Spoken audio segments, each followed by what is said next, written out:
long sized note. Rude also can be considered, but a long one, not a short one. Okay. Yeah, Dokmas, obviously in the hilly region, you will not have very big educated people there, no.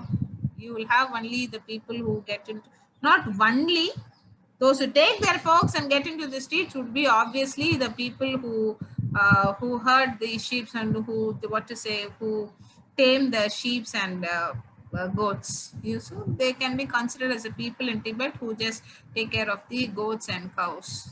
That is what Dokpas. All Tibetan words, children. Okay, children, then we'll meet up in the next class. Okay. Thank you. An empty space, the mountain and the land, and there's a void in the middle. It is an empty space, a connection between the yarn and the yin. Forgot? Fine, very good. Read the lesson, children. Once in a while, take out the English book and please read, okay? Only in the last few classes before I told you what is a void, and now you are not giving me answers for void. Fine. So what do these animals do there? The gazelles, when they are, when these people travel somewhere in that land, somewhere in an empty space, these gazelles have their food. They are nibbing for food. They just try to nib the pastures which was there. And when they don't get anything, they frown and they run into their void. They void into means they run into their empty spaces. Okay. Further on, 1 minute. Yeah, further on where the plains become more stony than grasses, a great herd of wild ass came into view. So next, after this, become more stony and then grassy. So after that, after you find this gases, what do you find? You can find wild ass. So wild ass, you find they come from a stony place than this grass. Earlier it was little grass and it was dry in that place. Now when you see, you can find wild ass. So can you understand the travel of how he says, when you travel in this route, when you're traveling towards the southwest from Kora to towards Mount Kailash, when you move towards Kora, towards Mount Kailash, when you take the southwest road, what happens is like towards the other side or towards parallelly, what do you see in the sense? You can find the gazelles first, somewhere it would be grassy. Then after that, you can see this wild ass where they eat from this stone areas, like the stone where you can find stony than grass. You cannot find grasses over there. Okay. With great herd of wild ass came into view. So after gazelles, what do I see? I see wild ass. Okay. Tenzin told us we were approaching them long before they appeared. So they're like, we are getting into it, but before itself we have seen them, which means that every season you can find various like foods itself.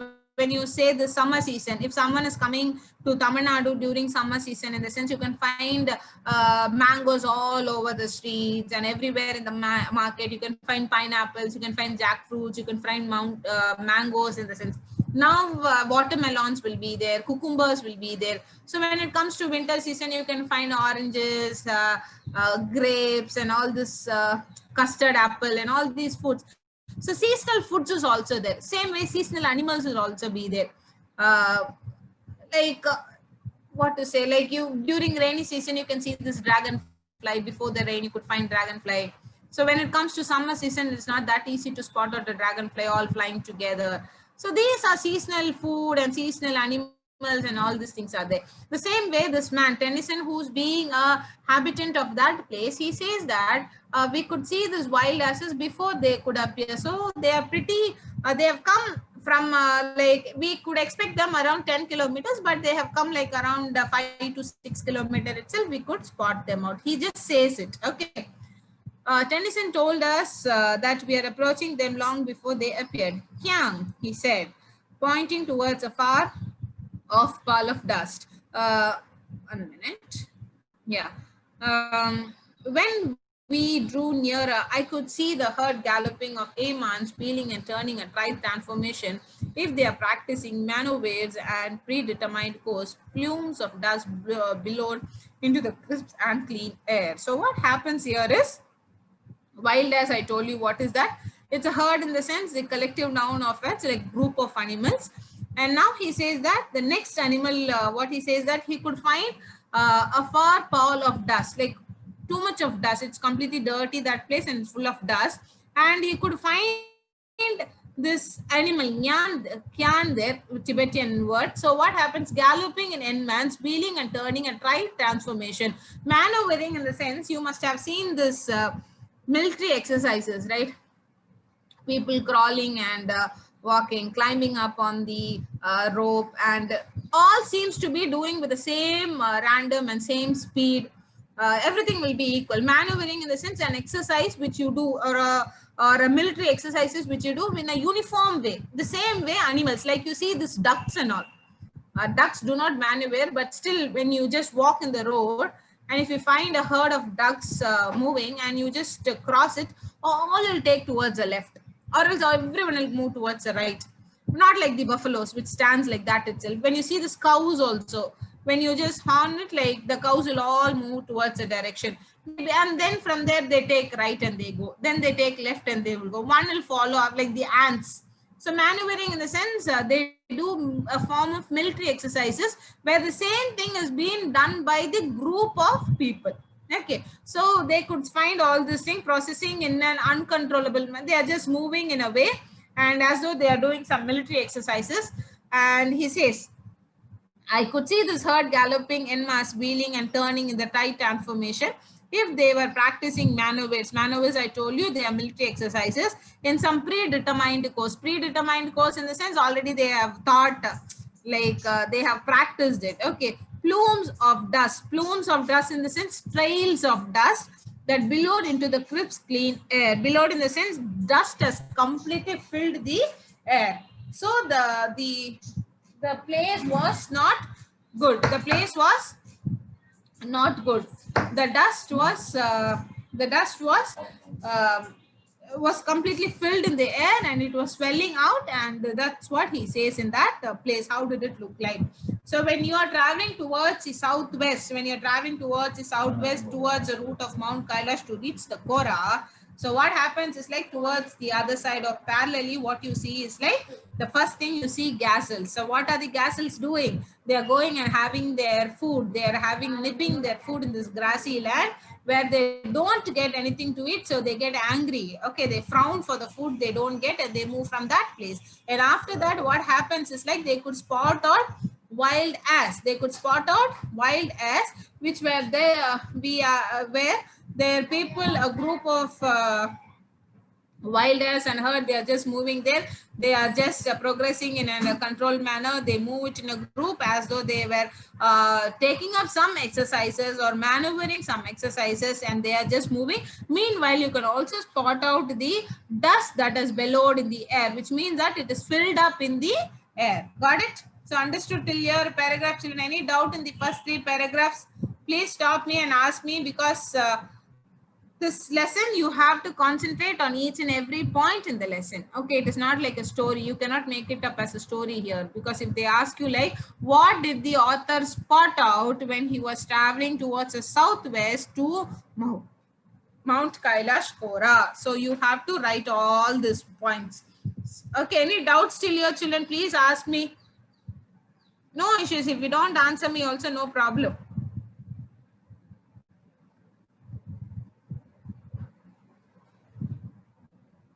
Any doubts still here?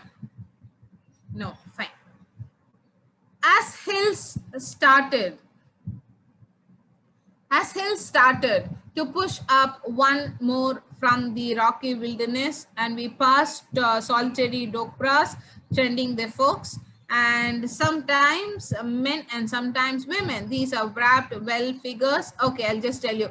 As hills started push up more, and like, so what happens is like as we move past through this rocky area, then came the rocky areas in the sense after this hills.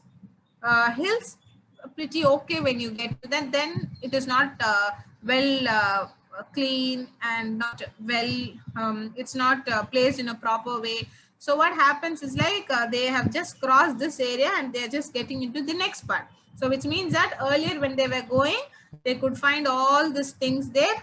You can find this you can find this gazelles, you can find this wild ass, and after that what happens is like you have crossed all these things, you have reached these rocky areas which the road is not good. So which means you should understand, if you're traveling this area, the road will not be good, it will be of rocky stones there. That's what he says here. Okay, rocky wilderness, wilderness in the sense wasteland here. Wilderness, which means wasteland. We pass the solitary dokras. Dokras in the sense, there's people who herd this cows and sheep, cows and goat on all these people in Nepal. Okay, that this I character, the protagonist. Okay, so Lamo said that she wanted to give me a farewell present. And one evening I told her about Daniel, that I was heading towards Mount Kailash to complete the Karo. And she said that I thought to get some warmer clothes. So what happens is like there is a character called as Lamo. She wanted to give a present to this I character, where a farewell present. Okay, farewell in the sense a bye present, like you wanted to give when someone is leaving. So Ravo and Lamo wanted to give a farewell present. And one evening when the protagonist passed this message to Lamo through Daniel, she wanted to give. So there is another character called as Daniel here. Okay, so this Daniel he has conveyed the message to Lamo that this I is going to leave this place. The protagonist is going to leave this place and they're going to Mount Kailash to complete the Karo. So because of that, what happens is like this girl or this girl is trying to give some warmer clothes, because when she gets onto this Kora, you need warmer clothes. It'd be even more cold there. So she wanted to give some warmer clothes as a gift to this guy. After ducking back into a tent, ducking back in the sense like you must have seen this duck walking, right?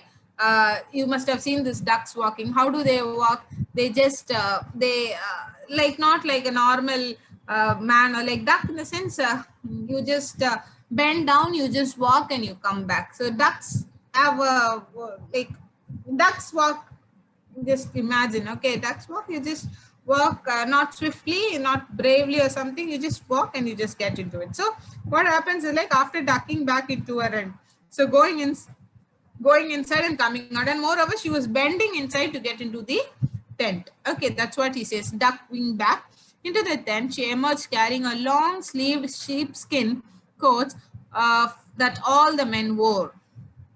So she went inside, she got long sleeved sheepskin coats. So long sleeved in the sense like full hand sheepskin coats, and that all the men wore. Tenzin sized up as he clambered into his car. Ah, yes, he declared, Dokra, sir. So what happens is like Tenzin, he just got the coats and he gave it according to their sizes. Like all the men would have been there and there would be different sizes. So what happened? Tenzin looked into it and attentively, and he climbed into his car and he declared yes to said Dokra, sir, which means Kora is the region of the Tibet. So what happens is like he gets his dress and he gives it to this men, and according to the dress, and they get into their car and they say Dokra. So Dokra in the sense which is a region language which is spoken Tibet as such. Okay, so from this we understood that he has started all over from this place in Tibet. Okay, so understood this paragraph, children? Nothing. There was the Sai protagonist is leaving to a place called as Kora. He has informed about this to Daniel. So Daniel has informed this to Lamo. So what happens is like Lamo, before they leave as a farewell present, she gets into the house and into their tent, and she gets some sheepskin cloths and she gives it to them. And Tenzin, meanwhile, what happens? He sizes it up in the sense like according to the different sizes, he gets it and then he gives it to those people and he says Dokra sir. Dokra sir in the sense with that word he says it is a language which is spoken in Nepal, in Tibetan countries. Okay, we took a shortcut from We took a shortcut to get off to Chatham. Tennyson knew a route that would take us to southwest, directly towards the Mount Kailash. It involved the crossing several fairly high mountains passes, he said. But no problem, sir, he assured us. If there is no snow, there would be likelihood of that, I asked.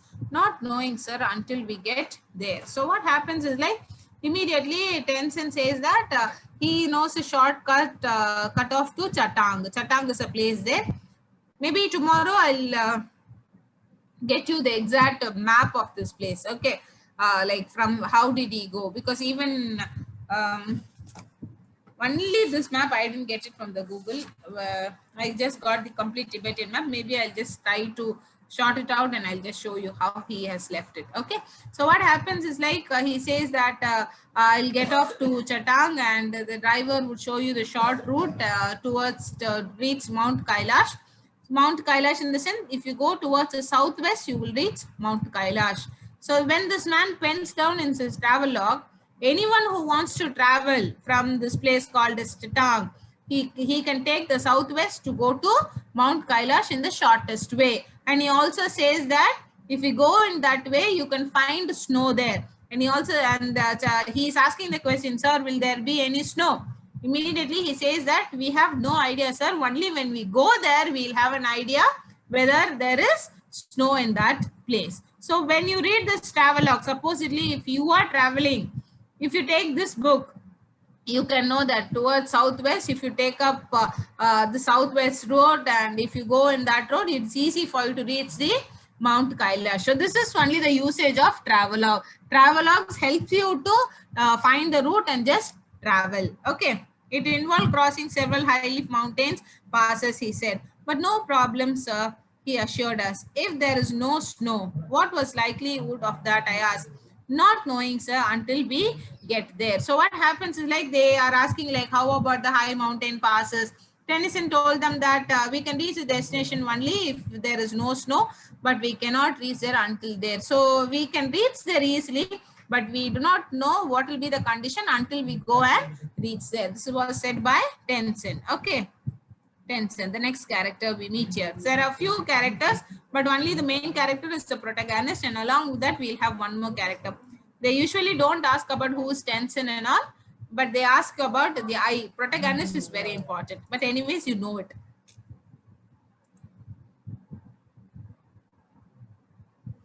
From the gently rolling hills of Ravo, the shortcut took us across the vast open plains with nothing in them except a few gazelles that would look upon the nibbing the arid pastures.